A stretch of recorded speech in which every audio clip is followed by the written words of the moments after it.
Rebecca, welcome to the show. Hi, Jenny. Thank you for having me. Yeah, I'm so excited to be with you today. Y'all, if you're watching the video, Rebecca has this really incredible backdrop situation going on. You told me what that was again. It's like, tell me what it is. It's so pretty. Okay, well, and I also have a very funny story about it. It's just a room divider, and it actually has two sides, and you can't really tell, but it's a big tree, and all four seasons are represented on both sides. So, like, this is, I can't really, so winter's like down here. I don't know if you can really tell. And I think this is more like summer and spring, and then fall is down here. And on the other side, it's more of like I probably should have the other side for the season we're in right now. It's more of like a circular, like almost like the tree is like closed in. Like this side is more like open, like reminds me more of spring, summer. And the other side is more like closed in, but all the same things, like flowery and all the four seasons. And I use it as a backdrop. So, you know, when I make my videos and whatnot, the audience gets to see this and not like my bookshelf. So, but I sit in a chair on wheels, and I think that there's a slant on my floor. So one day when I was recording a live video, of course, I rolled backwards into the screen and completely knocked it over. Yeah, the hazards of these videos that we do and conducting calls. Yeah, people don't realize this is really freaking hard. It's like hard work. Well, it works beautifully. I like the vibe quite a bit. All right, so you and I have gotten to know each other late in 2019. We're recording this at the end of 2019, which is, even when I say that, sometimes I'm like, oh my God, like we're here. We're at the end of this year. It feels surreal, and yet I think we all do that to ourselves, like, where did the time go? How did we get here? But when we look back, we look at you know, the amazing things that have happened in a year, in a month, or in a lunar cycle. I love to play with the lunar cycle. And you know, especially when we have our own business, we look at some of the incredible people who come into our lives, and we've just had the privilege of serving them. And you're one of those people, Rebecca. You came into my life a few months back. You joined one of my courses, Sellout, and I just saw you as a superstar in there. Like, you showed up, you asked great questions, you did the work, your energy was very strong.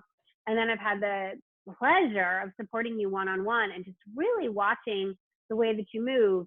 And the reason why I even wanted to do that work with you, because I'm very discerning about who I work with at that, you know, at that level, because I knew you're a master at your craft. And, you know, some of the things that we've been working on together are newer for you, because that's just it. We're always learning something. But your craft was so dialed in and so on point that I said, oh my gosh, I want to help you get it out there in a bigger way. So why don't you tell everyone, what is that craft of yours? What is that magic that you do in the world? Well, thank you so much for your kind words, Jenny. It's definitely been an amazing fall working together with you, and you've guided me a lot along the way, and I am eternally grateful for that. But I am a speech-language pathologist, and I have, over the course of my career, come to specialize primarily in working with children on the autism spectrum. I also have experience working with other children and other sorts of diagnoses, and I also have an interest in mindfulness. So one of my social media posts every Monday, I do a Mindful Monday.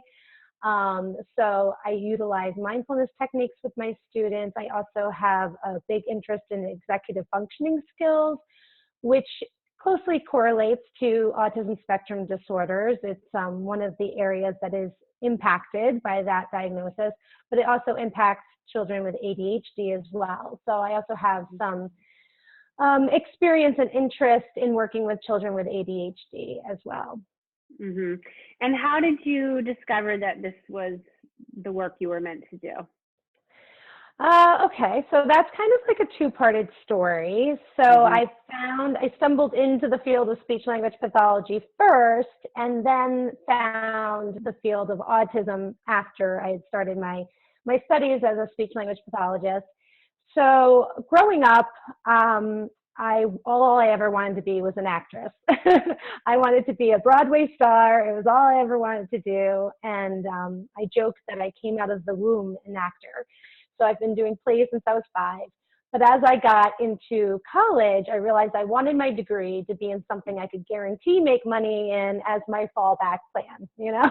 Mm-hmm. Mm-hmm. So I went to a local community college here in New York, and I was a liberal arts major, so I could kind of like get a flavor of all the different things. And I took a class called The Speaking Voice. And that touched on a lot of the concepts that the field of speech language pathology deals with. And one of the topics for that course was the phonetic alphabet. And while everyone else in my college class was groaning and complaining, I was like, "Ooh, I love the phonetic alphabet. This is so cool." And Mm-hmm. at the same time, my nephew, who's now 21, he was about 2.5 and not speaking. And he was starting to go through the early intervention process. So now in 2 areas of my life, I've now heard of the field of speech language pathology for the first time, one in a professional realm and the other in a personal realm. And I knew that the time that my family would hear my nephew speak for the first time would mean the world to us. And if I could do that for just even one other family, then my life will have meant something. And that was just what did it for me, that I decided, okay, this is what I'm going to major in. And I went for Mm-hmm. it. And you went for it. Yeah. Yeah, you absolutely went for it. And so walk us through, okay, so, many people who are listening to the show are still kind of figuring out what their thing is, or they might be going through a transition. Sometimes we have this one area that we've been rocking it in, and then we kind of just feel like, I feel like I'm complete there. There's something else coming through, another way that I want to serve. But I always like to go back when I'm talking to a guest and say, well, okay, so once you figured this thing out, that this is the thing I want to do, how did you then go about creating a career around it? What were your steps? Who employed you first? Or did you go out on your own first? How did that all happen? Well, I think with my particular field, it actually the path is kind of laid out for you. Once you choose to do that, there's kind of like one well-tread path that you go down. So you have to get your undergraduate degree in communication disorders. And what's interesting is the field of audiology and speech language pathology are the same undergraduate program. So you actually are getting the foundation for either profession. So then after you get your bachelor's and as a communication disorders major, you go on and get your master's in speech language pathology. And then you have to do, when I was there, it was 425 clinical hours. So that's just as an undergrad. And part of that is also student teaching. So where I got placed to do my student teaching was what led me to the field of autism, basically. So it kind of just, the universe put it in my lap, so to speak. So I was placed at this school that was called the Children's Annex at the time. Now it's the Center for Spectrum Services, and I've spent a lot of my career employed by them. And that's where I did my student teaching, and then I stayed as an employee after that. So I think that's the case for a lot of speech pathologists, is they kind of, through their experience of their practicums while they're working on their masters, they make connections and get a job that way. Or they find a certain practicum that they really resonate with, and then they know to apply for that sort of position, because there's a huge scope of practice in my field of what you can actually do. So what I'm doing is really like a niche. It's really specialized. I'm working specifically with children with autism. Yeah. Yeah. And so as I was going through my career, I'm also kind of like a personal development junkie, so to speak. And I started doing, and I loved working. I worked in an agency for a while doing early intervention and preschool services. And a lot of that work is in the home, working directly with families. And especially with early intervention, you are coaching the parents to do what you do when you leave.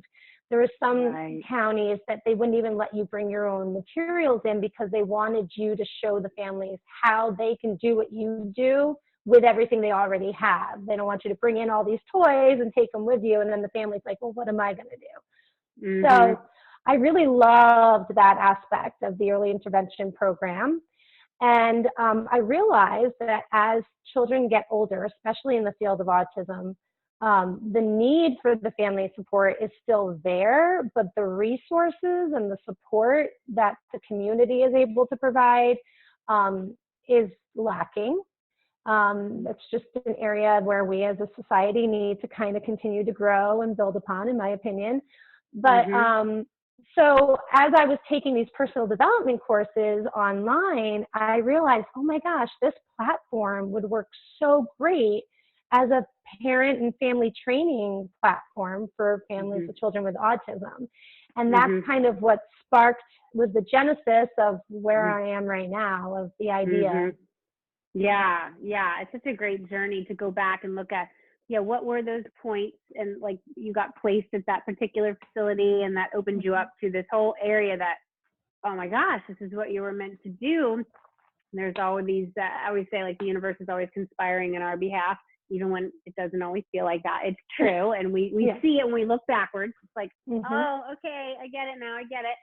And then boom, your personal development love showed you, wait, there's this whole other way that we could be connecting with this community, with these families who are underserved, who need the support. The, kind of powers that be haven't gotten the memo, or they just have too many other things on their plate. So when we are entrepreneurial in nature and when we have been given this assignment, once it becomes clear where we could really step up and serve, it is our job to do that, or to ensure, it gets handled someplace else. I mean, that was me when I remember years back, gosh, well, I was seeing it very much for many years, but it was in 2015 that I finally said, oh, I guess I'm the one who's going to do that. I guess I'm going to stop waiting. I kept waiting, like someone's going to do that. They're going to get that handled. And it was in the coaching industry, really seeing a need for a training school that would not only teach amazing coaches how to coach, like what is that as a craft, but also how to have a business doing that. And that's just it. It's like you saw, oh wait, there's this need, there's a gap, and oh, I can feel that. And it's a journey, right? It doesn't happen overnight.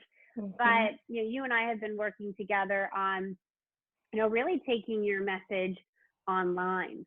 All right. So that's the work that we've been focusing on. So I'd love for you to just talk about kind of what you have found, like a little bit about your methodology and how you're bringing this to the online space, essentially, because you've got something that you're going to be leading starting in early 2020 for families who are looking for the support. And it's essentially for, helping their children learn to talk and be confident in that. Yes. So there's a common diagnosis that co-occurs with autism called apraxia. And what apraxia is it's a motor planning disorder. So the way that I often describe it to parents or to people in layman's terms, it's like your brain's GPS has a lot of detours on the route. So the brain isn't sending you on the shortest distance from point A to point B to tell your mouth how to talk and produce speech, or your child's mouth. It's got all of these detours set up, which makes it really hard for a child to know how to make their mouth move so that they can produce speech sounds on command. So oftentimes in my experience, the kids that I saw on my caseload that were struggling to speak, oftentimes it was because they had a diagnosis of apraxia. Not always, but often. And over the years, I have formalized this system, this approach to treating these children that as I used it with child after child in my therapy room, I found that they were all responding really, really well to it. And it started with back in that student teaching placement that led me to autism. My supervisor showed me a couple of the hand cues that she used to prompt speech sounds. And they're basically just, you place your hand in different spots on your face to prompt a certain sound. And so I kind of took the few hand cues that she showed me and I expanded it to all of the speech sounds and formalized it based on the principles of how sounds are organized in your brain and how we produce sounds. And I kind of created this whole hand cue system. And with that, over the years, I figured out the formula of the therapy approach that you need to use these hand cues within that really leads to the child talking. Yeah, so it's really so exciting when I start with the child and they can't speak at all, and then I'm literally building their speech sound by sound. And when I say sound by sound, I mean like, okay, we're starting with the vowel O, and now let's learn E, and now let's learn the vowel A, and okay, now let's learn how to say B. Now let's put those two sounds together. And it literally is sound by sound like that at first for some of these kids.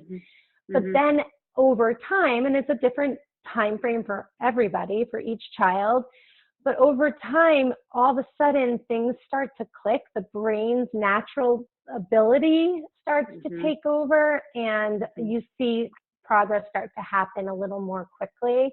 And then they start to be able to actually say words and have speech, and it's really exciting. So what I have found with this approach is the kids that have had the best success are the ones that I've been able to train their classroom teachers and their paraprofessionals to get on board and to learn how to use the sounds and to do the speech drills in the classroom, and also their parents. So I've utilized the iPads that the children have that they take between school and home, and I'll record videos of myself demonstrating the hand cues for the parents so that they can learn how to do it. And prior to that, before we had iPads, I actually got out my digital video camera and made a video of myself with all the hand cues and sent it home on DVD form. So I've been doing a form of this in my actual practice for the kids on my caseload for a while now, but now I'm just bringing it to the online space. I just ran a live training that had like a 3-day follow-up private Facebook group where I had additional trainings and videos that happened in that Facebook group. So that's over. It might be, I'm thinking I'm probably going to package that somehow so people can get access to it somehow in the future. But for right now, what I'm building and planning to release in January is a 14-week online group coaching program where I actually not just teach the families how to use the hand cues, but teach them how to set up a therapy system that they can deliver for themselves and their child in their own home. Yeah, it's so good. And because that's what I love about, again, you obviously are a master of your craft. You figured out what works. You've applied it to so many kids. It's impacted families. I want to talk more about that. But when you realize that your work is meant to touch more lives than only in your local geographic area, it's wonderful to have humans, in person to work with. It's a different feeling, honestly, than, connecting digitally. They're both powerful, but they're different. There's a different energy that goes on and gets transmuted in a room versus like through a screen. The transformation can happen in either place.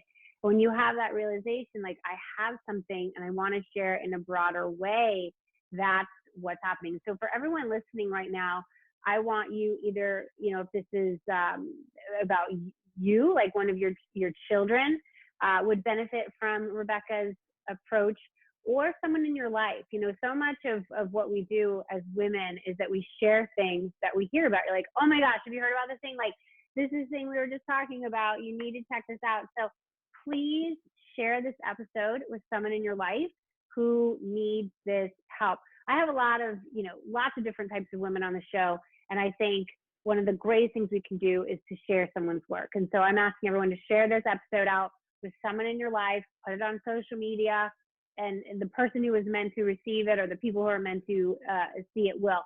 And so, Rebecca, if someone is tuning in right now and they're like, oh my gosh, we want to be a part of that, what's the best next step they can take to connect with you and learn more about your upcoming online group coaching program? Well, my website, mindshaperslp.com, that's the name of my business, is MindShaperSLP. I don't think we've said that yet. But my website, mindshaperslp.com, is under construction, so that will be coming soon. So right now, the best way to find me and connect with me is on Facebook or Instagram. So Instagram /MindShaperSLP or Facebook.com/MindShaperSLP, and you can find me. I think if you also Google my full name, Rebecca Robbins, or not Google, on Facebook, search my full name, then my MindShaper page will come up as well. That's really the best way to connect with me. I put out weekly content. I do Mindful Mondays, Tip of the Day Tuesday, where I put out a video that just gives a little helpful tip that hopefully you can employ right away. And then Find It Out Fridays, which is more of like an educational sort of video that just is educating about some aspect of speech or language. And right now, most of my content is geared towards this hand cue system and this program, and little tips and tricks of how to implement it with your child who's minimally verbal or maybe even nonverbal. Yeah, perfect. And then you're filling, just you and I had talked about it, you're filling your program through really application, a connection with you. So for those who want to be in your early 2020 cohort for this program, how do you want, I know we're going to link up that opportunity to have a call with you on our page, right? Yes. So I am going to be capping enrollment for this program. And so the only way to get in is to actually set up an interview with me. And so if we're going to put the link, a Calendly on my page, link, for you to go ahead and sign up for an appointment to schedule an interview with me. And basically, I'll just go through you explaining what your child's current skills are and what you're experiencing with your child. And then I just describe what the program is, and we decide if it's a best fit, because I really want everyone that's in the program to be successful, because I do not take your child's ability to talk lightly. So it's important for me that I'm going to have people on board that their child feels like the right fit, and it feels like the right fit for them as a parent as well. Yeah, perfect. So you can go to jennyfennig.com. You can click on the blog and podcast link, and then just search for Rebecca. Just type Rebecca in, and this episode will come. I'm trying to think, have we had any other Rebeccas on? This will be one of the first ones you see if we've had other Rebeccas. We could have, it's been, almost 250 episodes now, which blows my mind. Wow. This will be right up there at the top, and you'll be able to find the links that we've just shared with you. Okay, so what is it like when, Rebecca, what does it do for a family? What have you witnessed for a family when their child learns to talk? Because I imagine, there's maybe some frustration before, or some concern, some fear. What are those, when you see the results, on the other side, what are some of those just the experience of watching that, within the child and within the structure of the family when they learn this?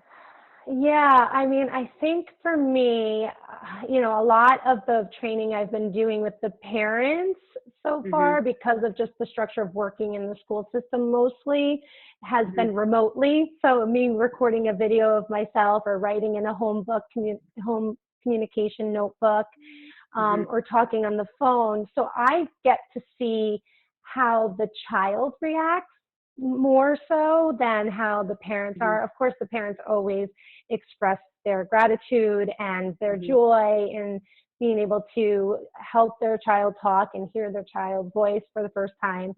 But the look in the child's eyes when they're able to say a word for the first time Mm-hmm. is, you can just see the sense of pride that they have about them and the Mm-hmm. smile on their face. And that's the thing that, you know, brings tears to my eyes. When I've been working with a child for like weeks and weeks and months sometimes on how to say a certain sound, and all of a sudden they get it, and I'm like, oh, you did it! And you see the look on their face too, and I'm like, do it again. And just the joy and excitement that comes from that moment. It's definitely a marathon and it's not a sprint, but when those moments happen, it is like the most rewarding experience for everybody. I can imagine. I mean, I have 3 kids, and you know, when they say the word, you're just like, ah, but you can like, it's hard to remember when we were there. You know, it's like, do you really remember saying your first word? I don't.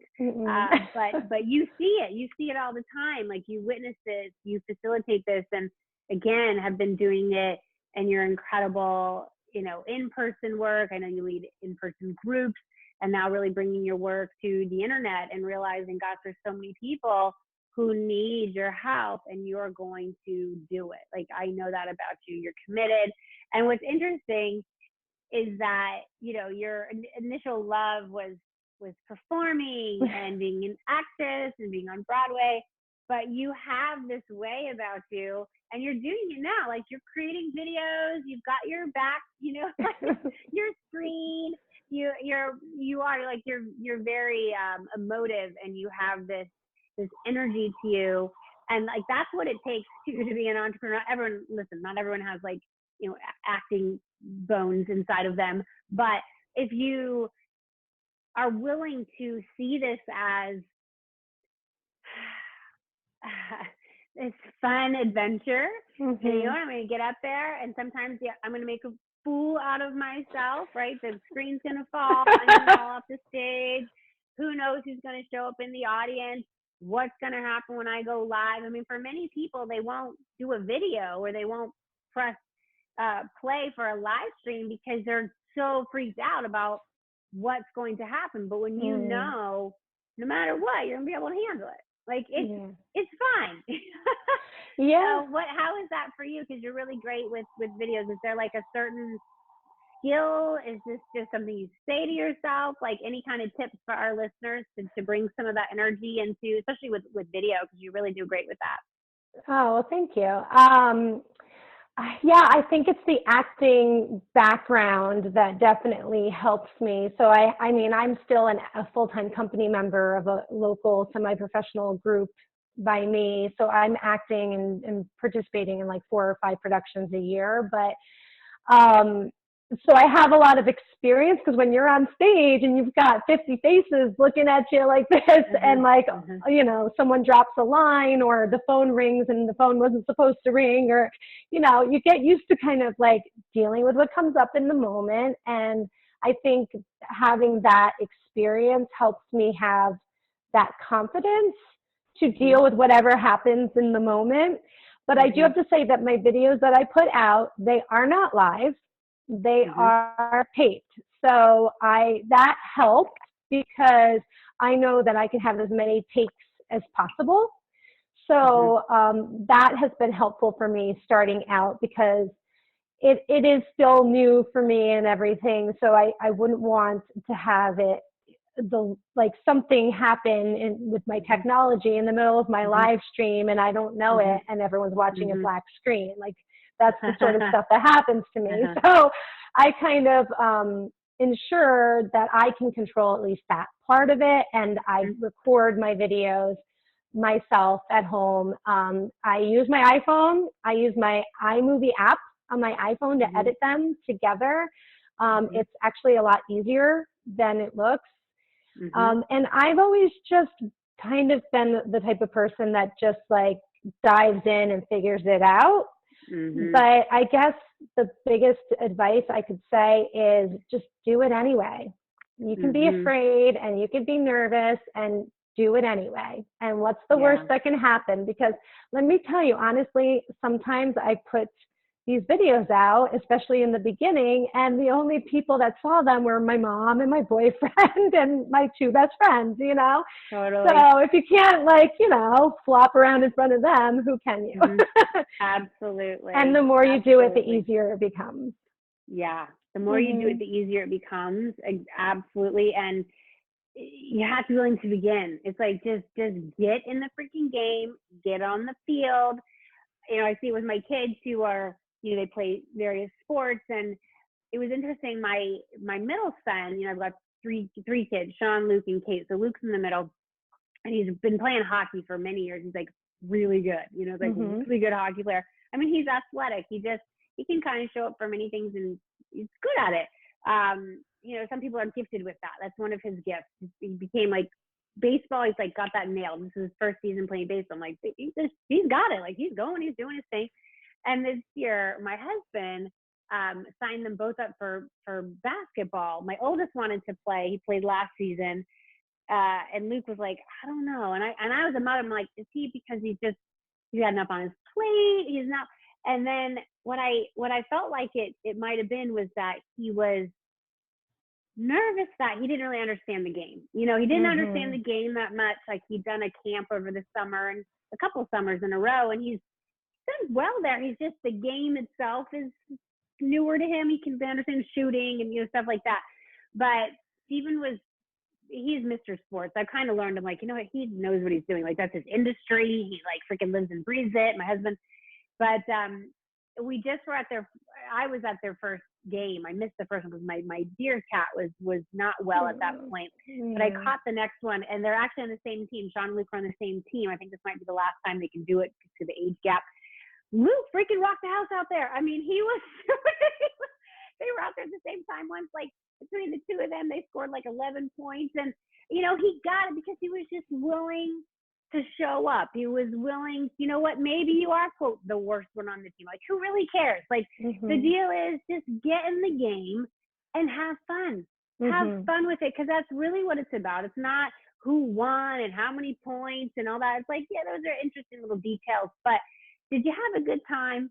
Did you feel like you did your best, you know, with the information that you had? And, you know, do you want to do it again? Do you want to do it again and kind of maybe try a new skill or do something else? And so that's what I want everyone to take away from this episode is, you know, do it anyway. Just get out there, give it a go. When you have a craft that you're passionate about, like Rebecca, then how can you get it out there in a bigger way? Ask yourself, how can I get this out there in a bigger way? Is there a way what I'm doing now, can I systematize it a bit better? Can I run it so that it's just kind of this ongoing thing? Like, there's always ways, and that's some of the stuff we've been working on, to kind of tighten up your operation, get it out there in a bigger way, ensure that you're not burning out, ensure that you're getting, you know, adequately compensated. Like, all of these things need to be taken into account. And I think, you know, that's something that I want our listeners to really, really vibe into. Right? Is that every guest on here has like their own craft. And that's what I love. And I'm really going to be looking at that more in 2020 is like focusing on the craft. You know, that's our magic, is our craft.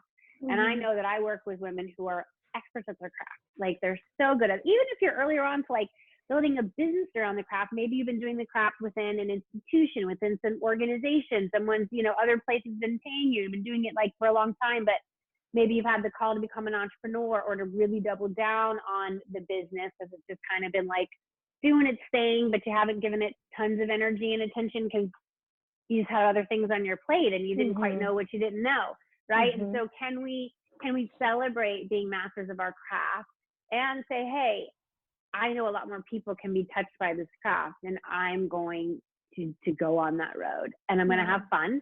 And I'm okay that I don't know all of the answers, and I'm going to get support around that. And there's ways I can get support. And that's what you've realized about your journey, Rebecca. Well, I want to celebrate you. I want to just really honor the work that you're doing. You're changing the lives of these children, these families. I know there are so many people listening to this episode right now who need your help, or their friends need your help. So thanks everybody for passing this along. I want to know, Rebecca, what is the gutsiest move you've ever made? and how does it inspire your life and work today? Well, the gutsiest move I've ever made was to submit my resignation to the school district that I was employed with in August of this past year. And my plan was to stay there at least another year before I made the leap into full-time entrepreneurship. But they had moved me to another school, and it was starting to get painful not to do what I'm doing now. And I just took that move that I wasn't happy about as a sign from the universe that it was time. And I just trusted that when I thought about doing it, I literally had like this electric feeling in my body that like, I'm going to do this, like it's going to work. And I just trusted in that feeling with maybe like, not a huge amount of money saved up in the bank account, and just went for it. And I'm living it right now. I'm living my gutsiest move right now. And some days it's like, what did I do? And other days it's like, oh my gosh, I am so happy that I made this choice. And that's most days, if I'm being perfectly honest. Yes. And that is most days. And it's scary and it's hard in some ways, and it's amazing and exhilarating in others. But it's, it's all mine. So because of that, like, I'm motivated to show up every day. And it means so much to me, and so much to me to make it work and to help as many families as possible, because these 1 in 58 children with autism are going to be 1 in 58 adults with autism one day. And the more that I can do to help when these children are still kids, the better chance that they can grow up and have independent, productive, and full lives as adults. So great. It's a great answer. And as we're talking about children, mine just cruised in. I told Rebecca, Kate, say hi. Hi, Kate. Cruised in. Say hi. Hold on, I'm still talking to Rebecca. This is real life. Yeah. Okay. Can I be with you in 2 minutes? This is real life. Get gutsy, listeners. Okay. Thank you. I'll talk to you in a few minutes. Thank you. Okay. I'm not even going to edit that out, because that is real freaking life. That is real life right there. And just also a message for everyone, no matter what you got, we all have different kinds of lives going on. Like, figure it out. It's just like, do it anyway. You got a full plate, do it anyway. Like, you'll work it out. And that was so good what you said, Rebecca. And I didn't realize it was 1 to 58. So 1 in 58 kids have autism. Yeah, I think that's the latest statistics of 1 in 58 births. 1 in 58 births. That is that's a really big population high prevalence. Who needs your help. Big population. So it was like, and the feeling that you had of like that energy just pulled you forward. And that's, I want to make that a final point, and then we will end this fabulous conversation today. We can plan and have it all dialed in and be like, yeah, and so I was going to quit, a year from now, and it's going to be all organized and stuff, and I have a certain amount of money in the bank. It's going to be really great. And then life just does not work out like that a lot of times, where this thought is staying there because you're reassigned, or this environment is like really toxic, or your family situation changes, or, it's like fill in the freaking blanks. What I have known from my own journey and from coaching a lot of clients through the years is your body does not lie. Your body will tell you, and you'll get these feelings inside of you that say, you got to go. You got to go. You can't wait anymore. And we can try to kind of like push those things away. And trust me, I was the queen of that in the past. Or we can surrender. And listen, I'm not going to say that it's going to be easy. And thank you for your honesty around that, Rebecca. You're going to have those days going, WTF did I just do? Like, what? Okay, well, it was kind of bad before, but like I could have kept doing it, It was like fine, because I got the every 2-week paycheck, and I got the, you start kind of like glamorizing and romanticizing the past, but then you knew that you couldn't stay. And so, y'all, some of you are in it right now. Others of you, you're on the other side of it, and you know how that feels. I coached a lot of clients over that divide. So I totally just give everybody out there lots of love who might be dealing with it. What you said, Rebecca, was I had this electric feeling in my body. I had this electric feeling in my body. And so let us all celebrate that electric feeling that we get in our body when we know something is right. When we know something is right, even though it also might be scary. We know it's right. And so can we be pulled forward by that electric energy that is right and not let the fear keep us in a place that we've outgrown? Yeah. And like what I kind of said to myself too was like, what's the worst that can happen? I'll have to like move out of my apartment and live with my mom. That's okay. That's not so bad. That's exactly what we do. Worst case scenario. Worst case scenario. And kind of made it into like something like, oh, that's not so bad. And that kind of helps get over that fear and to like take the gulp and do it anyway too. That helped me at least. Do it anyway. Do it anyway, baby. Well, thank you so much for being here to share your story, Rebecca. Thank you for having me. Served many people with this message. Everybody, thank you so much for tuning in. The theme for today, do it anyway. This is Jenny Fennig. I look forward to connecting with you all again very soon.